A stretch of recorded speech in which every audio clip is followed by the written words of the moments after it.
우리가 사용하는 말 중에서 많이 쓰는 말들이 있는데요. 제가 신앙생활을 하는 우리 모두는 믿음의 사람, 또 그리스도인들입니다. 우리는 믿음 있다라는 표현을 자주 사용합니다.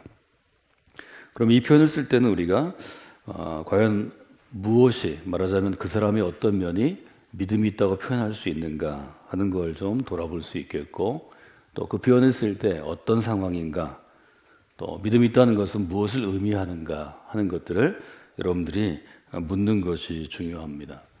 지난 한 주간 저희들이 한 주간 동안 특별한 새벽의 말씀 묵상을 통하여서 여러 가지 질문들을 함께 나누었습니다. 믿음이란 과연 무엇입니까? 히브리서 11장을 본문으로 함께 나누었는데요. 믿음을 무엇이라고 우리가 설명할 수 있겠는가, 또 정의할 수 있겠는가 하는 점이 중요하죠. 누군가 우리에게 믿음이 무엇이냐고 물어볼 수 있습니다. 우리 자녀들이 아주 특별한 순간에 우리에게 물어볼 수 있습니다. 목요일에 이제 대학 입시를 위한 시험이 있는데요. 시험을 앞두고 아이들이 불안해하죠. 오늘도 첫 번째 예배 마치고 한 청년이 기도를 요청해 왔습니다. 이미 군대를 다녀왔고 또 이제 대학에 진학하려고 좀 준비 중인데 마음이 좀 어렵고 또 힘들다고 이야기했습니다. 그때 여러분들이 믿음으로 하나님의 도우심을 좀 권하고, 그래서 기도해주고 또 그가 붙잡을 성경의 말씀을 여러분이 주시는 게 좋죠. 그래서 왜 믿음이 필요한지, 또 언제 믿음이 필요한지를 돌아보는 게 중요합니다. 지금은 이제 한국 교회가 예를 들어서 믿음을 말씀에 근거에 둘 때 성경을 어떻게 묵상하고 또 성경을 어떻게 우리가 교훈을 받아들여야 하는 것에 대해서 이제 다양한 방법들, 프로그램들이 있고 또 정립되어 있는 여러 가지 길들이 있습니다. 저희 교회는 여러분이 어떤 일이 있을 때 매일매일 정해진 본문을 저희가 함께 읽고 새벽에 말씀을 나누고 또 그것들을 홈페이지에 담당하는 분이 정리해서 이제 올리고 하기 때문에 여러분이 무슨 일이 있으면 예를 들어서 11월 9일 어제 토요일인데요. 히브리서 11장 29절 말씀이죠. 믿음으로 그들은 홍해를 육지같이 건넜으나 애굽 사람들은 이것을 시험하다가 빠져 죽었으며 라는 구절을 놓고 좀 묵상하시고 또 홈페이지에 올라와 있는 묵상에 대한 도움글을 읽고 체크하시고 또 그 뜻을 적용하기 어려우면 여러분들이 여러분 담당하시는 그 목회자들 관련된 목사님들이나 전사님들에게 문의하셔서 뜻을 잘 적용하는 게 중요합니다. 저희 청년 때는 이제 막 한국 교회에 성경을 읽거나 또 성경을 공부하는 모임, 바이블 스터디라고 불리우는 성경 공부 모임, 또 그때 이제 묵상의 시간, 큐티라고 그래서 이 큐티를 어떻게 할 것인가, 뭐 이런 것들이 혼재되어 있던 때입니다. 그래서 청년 시절에 믿음으로 도전을 받고 그리스도로 살기를 원했는데 말씀을 붙잡고 살아라 이런 권면을 들으니까 청년들이 저희 때는 성경을 볼 때 무슨 일이 있으면 성경 앞에 성경을 들고 기도합니다. 하나님, 오늘 제게 필요한 말씀 주시기를 원합니다. 그리고 성경을 딱 잡고 손길 가는 대로 엽니다. 눈을 들어보니 이제 어느 구절이 딱 나오죠. 어느 구절이 나오면 그게 이제 자기에게 주시는 말씀이라고 보는, 제 주변에 실제로 여러 명이 있었고요. 이게 1, 2년 그런 게 아니고요. 오랜 동안 이런 경험을 제가 했습니다. 제가 표시한 곳을 열은 게 아니고요. 열어보니까 역대상 16장이 지금 제게 펼쳐졌어요. 제가 눈길을 딱 들어서 보니까 7절이 감사 찬양이에요. 그날에 다윗이 아삭과 그의 형제를 세워 먼저 여호와께 감사하게 이르기를 너는 여호와께 감사하며 그의 이름을 불러 아뢰며 그가 행하신 일을 만민 중에 알릴지어다. 이런 구절이 나오면 적용하기가 쉬울까요? 어려울까요? 몹시 쉽습니다. 그냥 우리가 성경에 있는 대로 받아들였어요. 감사합니다. 그리고 이제 뭐 그 말씀을 붙잡고 살았다고 얘기할 수 있어요. 처음 믿었을 때 말하자면 묵상하는 훈련을 받기 전이나 또 어떤 프로그램들이나 도움을 받지 않았을 때는 그에게는 이것이 믿음 있는 일인가요? 없는 일인가요? 그 청년에게는 일단 믿음이 있다고 볼 수 있습니다. 근데 저처럼 이제 목회자가 되거나 아니면 성도들이 성경을 묵상하도록 훈련하는 교사가 되어서 오랜 시간 20, 30년을 살았을 때 저는 그 청년에게 믿음이 있다 그럴까요? 없다 그럴까요? 마음은 좋지만 그 믿음은 아직 너무 어린 것입니다. 근데 이렇게 딱 열었을 때 이해가 안 되는 부분들이 나오면 어떻게 하죠? 예를 들면 제가 여기 지금 있는데 37절에 다윗이 아삭과 그의 형제를 여호와의 언약궤 앞에 있게 하여 항상 그의 앞에서 섬기게 하되 날마다 그 일대로 하게 하였고, 이 구약 같은 거 잘 이해가 안 되는 거거든요. 그러면 대개 어떻게 하냐면 다시 성경을 덮습니다. 아닌 것 같습니다. 아니듯 하오니 손을 또 의도적으로 어느 쪽으로 밀어요? 오른쪽으로 밉니다. 왜? 신약이 거기 있거든요. 구약은 왠가 어려워요. 언약궤. 처음 예수 믿은 사람이 교회 나온 지 얼마 안 된 사람이 언약궤 찾기 어렵습니다. 저희 때는 성경 사전이 있어야 합니다. 성경 백과사전이 있어야 합니다. 지금 제가 여러분들에게 대한성서공회와 같은 신뢰할 만한 기관을 추천하고 있습니다. 그 다음에 또 떼보는 거죠. 여러분들이 어릴 때부터 집에서 고도로 훈련된 동양화 훈련이 되어 있기 때문에 딱 뗍니다. 에베소서가 나왔어요. 제가 지금 정하고 하는 게 아니에요. 에베소서가 나왔는데 제가 자주 인용하는 부분이네요. 그가 어떤 사람은 사도로, 어떤 사람은 선지자로, 어떤 사람은 복음 전하는 자로, 어떤 사람은 목사와 교사로 삼으셨으니 이는 성도를 온전하게 하여 봉사하는 일을 하게 하고 그리스도의 몸을 세우려 하심이라. 이거는 조금 훈련된 사람은 쉽게 볼 수 있는 거죠. 믿음이 있다는 것은 그 사람의 지금 믿음의 수준, 또 그의 상황, 여러 가지에 따라서 객관적으로 얘기하기에 굉장히 까다롭고 힘든 부분입니다.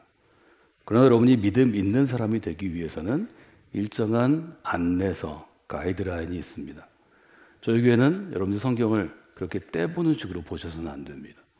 여러분에게 매일 읽도록 드리는 묵상집이 있습니다. 묵상집을 가지고 새벽에 목사님이 설교합니다. 또 그것들을 정리해서 홈페이지에 올려드립니다. 그리고 성경을 실제로 공부할 수 있는 여러 길들이 있습니다. 이 길들을 배워가고 알아가고 훈련하는 것, 그것이 믿음이 있는 것입니다.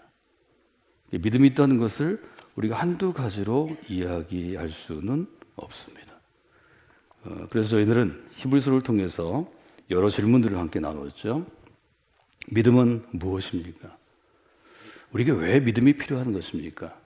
혹은 어느 때, 어떤 순간에, 어떤 시기에 우리에게 믿음이 있어야 합니까? 저는 오늘 여러분들에게 우리가 말씀 집회로 아주 귀한 말씀을 전하는 우리가 목사님들을 모시고 설교자를 모시고 온 교회가 집중해서 기도로 준비하고 또 우리가 기도의 제목을 세우고 기도의 제목을 붙잡고 나아가는 이 시간에 여러분에게 믿음이 필요한 때임을 좀 말씀드리려고 합니다. 우리에게 이렇게 믿음이 미성숙할 때가 있습니다. 믿음이 아예 없는 것은 아니지만 아주 갓난 어린아이처럼 믿음이 부족한 상태에 있는 분들은 믿음 있음의 상태로 가려고 여러분이 뜻을 세우고 집회 가운데 나오시는 게 중요합니다. 믿음 없는 분들은 믿음이 있는 분으로, 또 우리가 믿음 있고 신앙생활을 잘하는 분들은 어떤 소망을 가져야 하는가 하면 지금보다 한 단계 더 성숙한 믿음을 소망하셔야 합니다.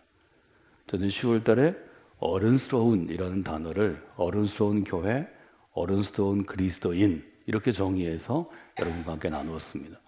성숙한다는 것은 곧 어른스러운 것입니다.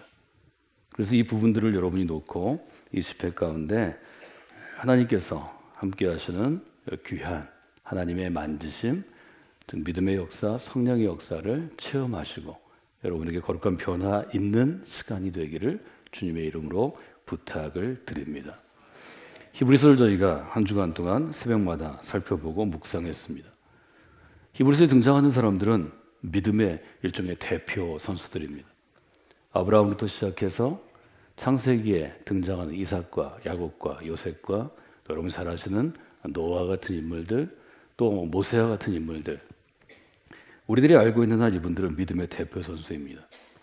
이분들이 어떻게 믿음의 길을 걸어갔는지에 대해 상세하게 히브리서가 전하는 것은 아니지만 그분들이 걸어간 길이 이미 구약의 토라의 부분에 있고 오경의 부분에 있고 정기연서, 후기연서의 부분에 있기 때문에 히브리서는 간단하게 그들에 대한 일종의 평가서를 작성합니다.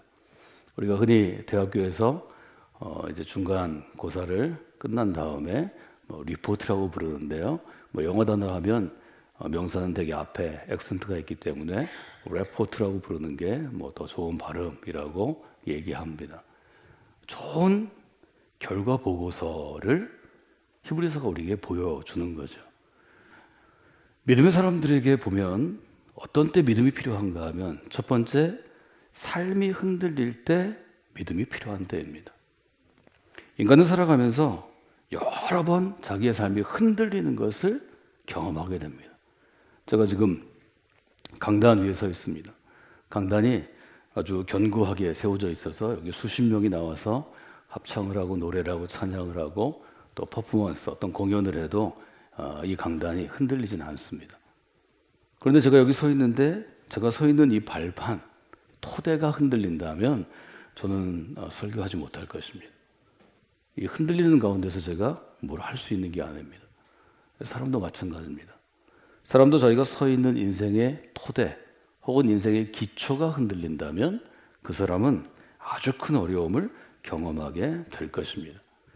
그래서 우리가 흔들리지 않는 인생, 바꿔 얘기해서 견고한 인생을 살아가려면 이 토대가 든든해야 합니다. 우리가 딛고 서 있는 기초가 아주 흔들림이 없이 단단해야 합니다. 제가 이 부분을 고든 맥도날드의 배를 통한 지적으로 워터라인, 흘수선이라고 불리우는 배의 물 윗부분과 아랫부분을 나누는 그 부분이 중요하다 하는 것을 말씀드렸습니다. 배에는 늘 우리는 물 위를 보게 되죠.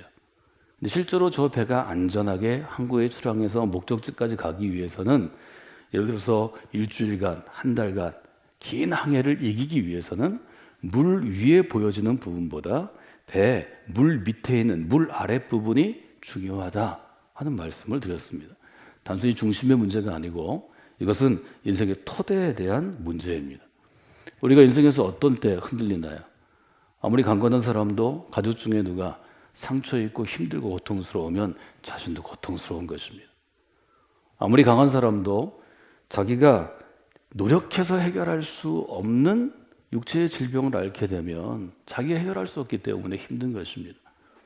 아무리 자신감이 있고 자기 일에서 평생 성공한 사람도 한번 자기의 능력이나 자기를 도와주는 사람들은 도무지 감당할 수 없는 문제에 앉게 되면 그때는 자신감을 잃어버리는 것입니다. 인생은 그런 일들이 계속 있습니다. 그런 일들이 있을 때가 그리스도인은 바로 믿음이 필요한 때라고 히브리서는 우리에게 도전하는 것입니다. 히브리서 11장 1절은 믿음에 대해서 이렇게 얘기합니다. 믿음은 바라는 것들의 실상입니다. 굉장히 중요한 믿음의 정의죠. 근데 우리가 실상이라는 단어를 지금 우리가 잘 쓰는 단어가 아니기 때문에 이게 어떤 뜻인지 분명하지 않습니다. 좀 애매모호합니다. 몇 가지 해석들이 있지만 오늘은 제가 이 실상이라는 헬라어 단어가 갖고 있는 뜻을 한번 여러분들이 이렇게 정리하시면 좋겠습니다.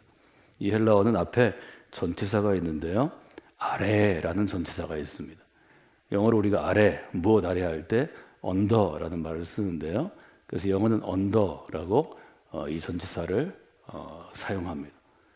또 하나 뒤에 있는 이게 합성어인데 뒤에 있는 동사는 영어로 하면 stand입니다. 그래서 이것을 헬라어 원문대로 할 때는 아래에서, 방향은 아래에서부터 위로입니다. 아래에서 받쳐주는 것입니다. 서 있을 수 있도록, 흔들리지 아니하도록, 넘어지지 아니하도록. 예를 들면 제 밑에 지금 강단이 받쳐주지 않으면 제가 이렇게 똑바로 서 있을 수 없습니다. 그리스도인이 그러하다는 것입니다. 믿음이 우리의 삶을 단단하게 받쳐주지 아니하면 그리스도의 삶은 흔들리는 것입니다. 그리스도인이 아닐 때는 그렇지 않습니다. 내가 그리스도인이 아닐 때는 그때는 내 삶을 받쳐주는 게 다른 게 있다고 다 생각합니다. 나의 유능함이나 나의 경험이나 나의 지식이나 나를 돕는 어떤 배경에 의해서 내 삶이 흔들리지 않는다고 다 자부하죠. 내가 누구를 믿겠어? 나를 믿어야지. 내 부모를 믿어야지. 내 친구를 믿어야지. 나를 여기까지 이끌어준 내 상사를 믿어야지. 이렇게 얘기할 수 있습니다. 여러분은 그렇게 얘기할 수 없습니다. 여러분에게도 가족이 있고 여러분의 능력이 있고 경험이 있고 친구가 있고 후견인이 있을 수 있습니다. 그러나 여러분은 어떤 순간에도 예수 그리스도를 믿는 믿음이 나의 삶을 견고케 한다고 고백하셔야 합니다. 그것이 믿음입니다. 믿음은 우리의 삶 전체를 아래로부터 받쳐주어 흔들리지 않는 토대를 세워줍니다. 기초를 세워줍니다.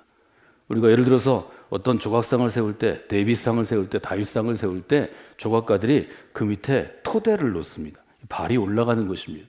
성경에는 발등상 이렇게 되어 있습니다. 이 토대가 흔들리면 그 무거운 조각은 결국은 넘어지는 것입니다. 어린아이가 손바닥으로 밀어도 넘어지게 되어 있는 것입니다. 그리스도의 인생이 그러합니다. 그리스도인의 인생의 발등상은, 토대는, 기초는 예수 그리스도가 되셔야 합니다. 우린 그것을 믿음이라고 이야기합니다. 히브리서에서는 구약에 있는 인물부터 시작하죠. 아브라함은 태어나고 자라난 땅에서 잘 살고 있었습니다. 하나님이 그를 부르셨습니다. 선택하셨습니다. 그를 불러서 너 지금 잘 살고 있는데 더 잘 살아야 되겠다. 내가 너에게를 인도해 줄 텐데 약속의 땅으로 가라.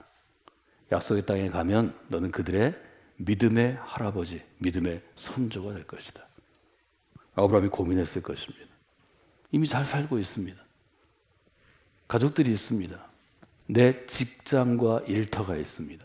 나의 미래가 있는 것입니다. 하나님은 그를 떠나라고 얘기하셨죠.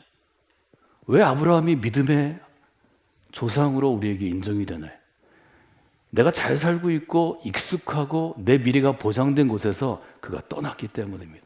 믿음으로 갈 바를 알지 못하지만 아브라함은 약속의 땅을 향하여 떠났습니다. 이것이 성경의 기록입니다. 그때가 믿음이 필요한 때입니다. 우리 모두는 여러분이 기억하시든 기억하시지 않든 여러분이 내가 선택했다고 생각하든지 아니면 다른 사람이 권유했다고 생각하든지 그리스도인이 되겠다고 고백하고 세례를 받은 그 순간 내가 태어나고 자라고 익숙한 이 땅을 떠나는 것입니다. 여러분이 떠난 사람들입니다. 그 땅을 떠난 사람이 그것을 되돌아보는 것, 즉 과거를 붙잡는 것은 의미 없는 일입니다. 길을 떠난 사람은 내가 앞으로 갈 곳을 바라보고 가야 할 곳으로 한 걸음 한 걸음 나아갈 때 그때 삶이 흔들리지 않습니다. 떠나온 것을 다시 돌아보고 다시 돌아가면 여러분의 삶은 반드시 흔들리게 될 것입니다. 믿음은 과거의 사람이 아니라 미래의 사람이기 때문입니다. 우리는 과거에 있던 것을 추억하거나 기억하거나 자랑하는 사람이 아닙니다. 앞으로 하나님께서 우리에게 이루실 일을 기대하며 나아가는 사람입니다. 아주 분명하게 얘기하는 거죠. 우리의 삶이 흔들린 이유는 그 믿음의 기초를 버렸기 때문입니다. 여러분 과거로 자꾸 돌아가시려고 그러면 여러분의 삶은 더욱더 흔들릴 것입니다. 길을 떠난 사람은 우리가 도착해야 될 목표지 본향을 향하여 한 걸음씩 나아가야 합니다. 여러분 그 점을 여러분의 마음 가운데 두셔야 합니다. 그래서 이번 집회 때는 여러분들이 그렇게 기도하시면 좋겠습니다. 믿음이 우리 인생의 기초임을 여러분 생각하시고 하나님 인생의 기초를 든든히 세우기를 원합니다. 여러분 기도하셔야 합니다. 이 인생의 기초, 바른 믿음을 세우지 않으면 길을 떠난 그리스도인은 계속해서 넘어집니다. 바꿔 얘기하면 이렇게 기도의 제목을 쓸 수도 있겠습니다. 믿음 위에 저의 인생을 세워 주시옵소서. 이것이 흔들릴 때가 그리스도는 제일 어렵습니다. 이것이 흔들릴 때가 그리스도인은 견디기 어려운 힘든 순간이 다가옵니다. 꼭 그런 분들이 여러분 가운데 있다면 여러분들이 이 집회를 통하여서 믿음의 기초 위에 세워지는 역사가 있어야 합니다. 지금 여러분이 든든히 서 있을 수 있습니다. 좋은 일입니다. 칭찬받을 일입니다. 그런 분들은 여러분 주변을 한 번만 돌아보시면 나의 형제와 나의 자매 중에, 즉 내 가족 중에, 그 형제와 자매의 아이들 중에, 조카들 중에, 혹은 하나 건너서 누군가 여러분의 가까운 친구 중에 삶이 흔들린 사람이 분명히 있습니다. 제 주변에도 그러합니다. 제 가족 중에도, 제 친구 중에도, 제 동역자 중에도 어떤 문제든 삶이 흔들린 사람이 있습니다. 육체의 질병이든 영혼의 질병이든 아니면 우리 사회가 겪고 있는 경제적인 어떤 어려움이든 어떤 문제이든 문제없이 세상을 살아가는 사람은 없습니다. 삶이 흔들린 사람을 붙잡고 기도하셔야 합니다. 신앙인은 나 중심의 삶을 사는 게 아니라 하나님 중심의 삶을 살아야 한다고 우리는 새벽에 함께 나누었습니다. 나 중심에서 하나님 중심으로 옮겨갈 때, 삶의 중심이 옮겨갈 때, 삶의 축이 옮겨갈 때 우리는 믿음에 대해서 이야기할 수 있습니다. 믿음이 무엇인지를 경험할 수 있습니다. 믿음이 무엇인지를 설명할 수 있습니다. 여러분들이 그런 분들이 되시기를 주님의 이름으로 부탁을 드립니다. 삶이 흔들리는 것은 다른 말로 바꾸어 이야기하면 정체성이 흔들리는 것입니다. 그리스도인이라는 정체성이 흔들릴 때 믿음이 필요합니다. 그런데 이 정체성을 저는 이번 주간 새벽을 통하여서 소속이라고 좀 바꿔주었습니다. 내가 어디에 소속되어 있는가가 흔들릴 때 그때가 믿음이 필요한 때입니다. 여러분, 그리스도인이 된다는 것은 뭘 얘기하나요? 나의 신분이 바뀌는 것입니다. 예전에는 우리가 신분이라고 했죠. 지금으로 얘기하면 나의 국적이 바뀌는 것입니다. 그리스도인이 된다는 것은 뭘 의미하나요? 지금 히브리서 11장 13절에 보면 익숙한 구절이 있죠. 땅에서는 외국인과 나그네임을 증언하였다라고 기록하고 있습니다. 외국인의 의미를 아시나요? 우리나라에 외국인들이 많이 있습니다. 저희가 가을이 되면 워크투게더를 저희들이 세운 한 복지단체와 함께 저희들이 하죠. 워크투게더에 외국인으로 이 땅에 살아가는 가족들이 초청돼서 옵니다. 여러분, 외국인으로 산다는 것은 생각보다 차별받는 것입니다. 대한민국 국적을 가지고 주민등록증을 가지고 이 땅에 살아가고 주민등록 번호가 있으면 여러분들이 살아가는데 별 어려움이 없습니다. 그러나 외국인이 되면 여러분이 우리나라의 국적을 포기하고 외국인이 돼서 우리나라에 살아간다면 여러분은 가서 아무것도 못합니다. 여러분, 주민등록증 번호가 없으면 여러분 요즘은 금융거래 해야 되는데 금융거래 할 수 없습니다. 체크카드, 신용카드 못 만듭니다. 휴대폰 만들지 못합니다. 여러분 집, 여러분이 계약할 수 없습니다. 땅 살 수 없습니다. 외국인에게는 이 땅의 국민이 받아야 할 혜택과 보호를 제공하지 않습니다. 어떤 나라든 마찬가지입니다. 좀 더 우리가 심각하게 경험하려면 우리나라를 벗어나서 외국 영토에 들어가면 합니다. 다른 나라 공항에 여러분 들어가 보십시오. 어떤 나라 공항이든지 내국인, 국적을 가진 사람과 외국인은 통로가 다릅니다. 출입국을 심사하는 것입니다. 내국인은 우리나라처럼 선진국은 이제는 심사도 안 합니다. 나갈 때도 여권을 자동으로 대고 나가고 들어올 때는 들어오면 입국이 체크됩니다. 그러나 여러분들이 못 사는 나라의 백성이 돼서 좀 더 잘 사는 나라에 가시면 여러분, 우리나라에 들어오는 거 굉장히 까다롭습니다. 여러분이 만약에 우리나라보다 아주 어렵고 힘든 나라에 태어나서 그곳에 국민으로 우리나라에 들어오려면 입국을 심사하는 심사관이, 공무원이 묻습니다. 왜 한국에 오셨나요? 입국 목적이 불분명하지 않으면 여러분 추방당합니다. 그냥 왔어요? 나가세요 그럽니다. 여러분, 공항 통과 못합니다. 왜 한국에 오셨나요? 여행 왔습니다. 그 다음에 뭐 묻나요? 며칠간 계신가요? 저 일주일 있습니다. 그러면 반드시 묻습니다. 일주일 동안 여기서 먹고 자고 쓸 돈을 갖고 오셨나요? 여러분, 내가 돈 있는 걸 증명하지 못하면 입국하지 못합니다. 불법 체류할 가능성이 높기 때문입니다. 그래서 어디에 사는지, 얼마나 돈을 갖고 왔는지 이런 것들을 묻는 것입니다. 우리가 분명히 생각해야 될 우리 신분의 변화가 있습니다. 여러분이 그리스도인이 되고 세례를 받고 하나님 백성으로 산다고 고백하면 여러분은 이 땅에서는 외국인이 되는 것입니다. 이 땅의 국민이 아닙니다. 이 땅의 백성이 아닙니다. 여러분은 하나님 나라의 국민이요, 하나님 나라의 백성이 되는 것입니다. 이것은 엄청나게 중요한 것입니다. 그렇기 때문에 우리는 죽을 때까지 이 땅에서 한 번 하나님의 백성이 되고 하나님의 자녀가 되고 그리스도인이 돼서 외국인이 되면 차별을 받는 것입니다. 우리는 차별을 받게 되어 있습니다. 우리는 불편함을 경험해야 합니다. 내국인으로 내가 우리 국적을 가지고 대한민국에 살 때는 경험하지 못하던 불편함이 이 신분의 변화를 통해서 오는 것입니다. 우리가 그리스도인이 되면 우리의 소속이, 우리의 국가 소속, 국적이 하나님 나라입니다. 이 땅의 나라가 아닙니다. 여러분, 이 점을 반드시 인정하시고 이 점을 경험하셔야 합니다. 그래야 내가 하나님 나라 소속인지 아니면 땅의 나라인지를 여러분이 구분하시게 됩니다. 저는 이 점은 매우 중요한 것이라고 생각합니다. 우리는 때때로 이 두 가지 신분에서 왔다 갔다 합니다. 필요할 때는 하나님 나라의 소속, 하나님 나라의 시민권, 국적을 갖고 있다가 필요할 때는 땅의 나라로 갑니다. 여러분, 국적을 가진 나라를 사랑하게 되어 있습니다.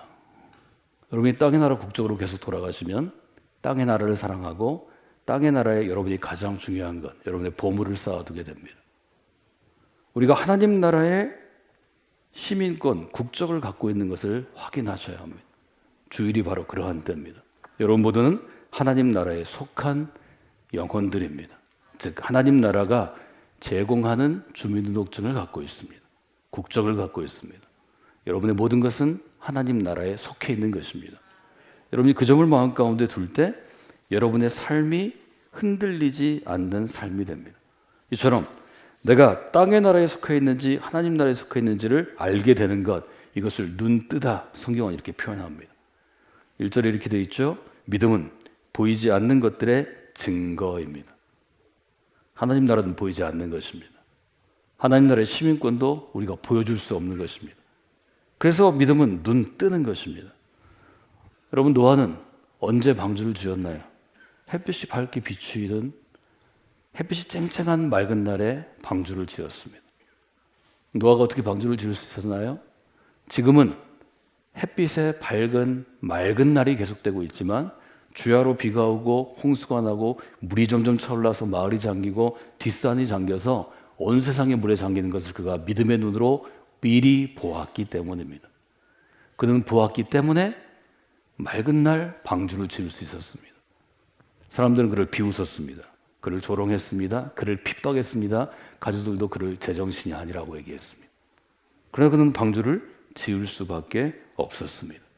믿음은 보이지 않는 것을 보는 눈뜸입니다. 그래서 우리는 두 번째 기도 제목을 이렇게 정했습니다. 보이지 않는 것을 볼 수 있도록 눈뜨게 하소서. 여러분이 기도하시는 귀한 시간들이 되시면 좋겠습니다. 세 번째로 어떤 때 믿음이 필요하다고 히브리서는 우리에게 도전하나요? 세 번째는 우리가 살아가면서 자극이 필요할 때입니다. 도전받아야 할 때입니다. 결단해야 할 때 믿음이 필요합니다. 나홀의 대학 입시를 앞둔 우리의 자녀들이, 우리의 젊은 이제 20대에 막 진입하는 청년들이 대학 입시 시험을 보게 됩니다. 이들이 여기에서 좋은 결과 보고서, 굿 레포트를 받아야 자기가 원하는 대학에서 원하는 전공을 할 수 있습니다. 그러나 오늘 자극을 받을 수 있죠. 자극을 받아서 제게 와서 기도도 받고 또 우리가 요청하는 기도에도 참여하고 또 오늘 중고등부 청소년 예배에서 이들을 격려하는 시간을 가졌습니다. 너무 늦죠. 나흘인데 적어도 1년 전에는 자극을 받아야 더 좋은 결과를 얻을 수 있지 않을까요? 2년 전에 자극을 받고 결단해야 더 좋은 결과가 나오지 않을까요? 아니 3년 전에 자극과 결단을 받아야 그 3년간의 노력으로 더 좋은 결과를 얻지 않을까요? 그래서 목표점을 두고 하는 이런 공부하는 학생들, 시험을 앞둔 학생들에게는 자극이 필요합니다. 좀 느슨해질 수 있죠. 나태할 수 있죠. 잠들 수 있죠. 깨우는 자극이 필요합니다. 도전이 필요합니다. 본인의 결단이 필요합니다. 신앙도 그렇다는 거죠. 히브리서 11장 2절은 이렇게 되어 있죠. 선진들이 이로써 증거를 얻었습니다.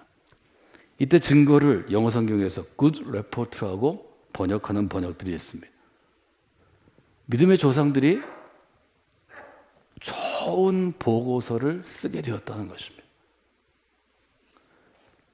여러분, 이 좋은 보고서를 쓰기 위해서는 우리는 수시로 자극받아야 합니다. 하나님의 때에 도전받아야 합니다.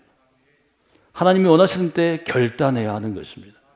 그래야 우리 인생의 신앙의 여정이 좋은 결과 보고서, 굿 레포트를 낼 수 있는 것입니다. 모세는 생명 위협 가운데 태어났습니다. 그는 남자아이로 태어났기 때문에 이집트 왕의 명령에 따라서 죽어야 했습니다. 부모의 지혜로 그는 살아납니다. 하나님의 도우심으로 그는 공주의 아들이라는 신분을 갖게 됩니다. 그러나 그것이 그에게 굿 레포트가 되지 않았습니다. 히브리서는 분명히 얘기합니다. 그가 공주의 아들이라 칭함을 거절하고 하나님이 좋아하시는 더 좋아하시는 것을 선택할 때, 거절하고 더 좋은 것을 붙잡았을 때 그의 인생이 주님 보시기에, 믿음의 사람들 보기에 굿 레포트를, 좋은 보고서를 남기게 되었다는 것입니다. 여러분의 인생에 이런 좋은 보고서, 선진들이 남긴 증거 보고서와 같이 다른 이들이 볼 때, 여러분의 자녀들이 볼 때 그런 좋은 그리스도인의 굿 레포트가 쓰여지기를 원합니다. 그렇게 하기 위해서는 지금 도전받는 것이 중요합니다. 여러분이 집회기간을 통하여서 영적으로 도전받는 시간이 되기를 원합니다. 영적으로 자극을 받는 시간이 되기를 원합니다. 그래야 결단하는 시간이 되기를 원합니다. 디모데를 향해서 바울은 이렇게 도전합니다. 내가 너를 안수할 때 너의 속에 있는 하나님의 은사를 다시 불릴 듯 하게 하기 위해, 다시 불붙게 하기 위해서 지금 너에게 이 편지를 쓴다고 얘기합니다. 여러분, 이 집회가 여러분을 선택하시던 그리스도께서, 여러분을 부르신 그리스도께서 여러분 안에 주신 그 믿음을 다시 불붙게 하기 위해서 부르시는 믿음의 자리가 되기를 원합니다. 매일매일의 시간은 우리가 반복되는 것 같지만 하나님이 역사하시는 특별한 시간은 반복되지 않습니다. 지금 이 순간, 바로 그 순간 하나님께서 역사하시는 것입니다. 그 하나님의 때, 하나님의 타이밍을 여러분들이 붙잡는 분들이 되시기를 주님의 이름으로 부탁을 드립니다. 오늘 제가 세 가지 기도의 제목으로 여러분과 함께 했습니다. 세 가지 기도의 제목을 여러분들이 다시 한번 정리해 보시겠어요? 언제 믿음이 필요한가요? 삶이 흔들릴 때입니다. 그래서 여러분들이 이렇게 기도하시면 좋겠습니다. 하나님, 제 인생의 기초를 든든히 세워주시옵소서. 믿음이라는 토대 위에 저의 인생을 세워주시옵소서. 두 번째로, 우리의 정체성이 흔들릴 때, 소속이 흔들릴 때 믿음이 필요합니다. 하나님, 제가 하나님 나라의 백성이라는 보이지 않는 것을 볼 수 있게 눈뜸이 있도록 인도하여 주시옵소서. 여러분 기도하시면 좋겠습니다. 자극이 필요할 때, 도전이 필요할 때, 결단이 필요할 때 믿음이 필요합니다. 지금 제가 도전받기를 원합니다. 제가 지금 결단하기를 원합니다. 다시 믿음으로 불붙게 하여 주시옵소서. 이것은 매우 중요한 것입니다. 로마서 10장에서 말씀의 들음에 대해서 바울은 이렇게 정의합니다. 믿음은 들음에서 나는 것입니다. 들음은 그리스도의 말씀으로부터 말미암는 것입니다. 그래서 저는 여러분에게 이번 집회를 준비할 때 이렇게 기도하도록 마지막 기도 제목을 드렸습니다. 말씀을 듣고 돌아보고 깨닫게 하여 주시옵소서. 말씀을 듣게 하소서, 말씀을 돌아보게 하소서, 말씀을 깨닫게 하여 주시옵소서. 깨달으면 변화되는 것입니다. 이것을 여러분들이 마음 가운데 두시면 좋겠습니다. 오늘 저녁부터 시작되는 집회를 위해서 이제 마지막으로 우리가 함께 기도하는 시간입니다. 이 네 가지 기도의 제목을 여러분들이 순서대로 함께 하시면 좋겠습니다.